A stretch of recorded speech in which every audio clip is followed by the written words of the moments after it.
আসসালামু আলাইকুম। সবাই কেমন আছেন? সন্ধ্যার সময় বৃষ্টি হলো। তাই নুডলস একটু রান্না করলাম। খাওয়া-দাওয়া করলাম। অনেক ভালো লাগলো। মানুষের বেঁচে থাকতে নিজের যত্ন নিজেকেই নিতে হবে। কেউ মূল্য দিক বা না দিক, নিজের কাছে নিজের মূল্য দিতে হবে। আর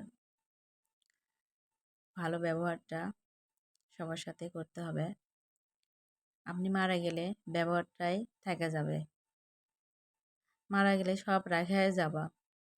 সাথে কিন্তু কিছু যাবে না, কিন্তু ভালো ব্যবহারটুকুই যাবে। ভালো সব কিছুই যাবে। ইবাদত বলেন, হালাল পথে থাকা বলেন, সব কিছুই। তাই বেঁচে থাকতেই সব কিছু ভালো ভালোই করাই ভালো।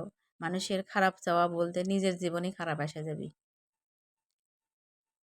তাই মন মানসিকতাও ভালো রাখা লাগবে। আর সফলতা অর্জন করবে গেলে ধৈর্য ধরা লাগবে, আর নিজের রাগ কন্ট্রোল করা লাগবে।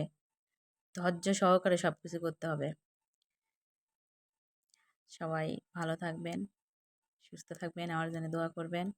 আল্লাহ হাফেজ।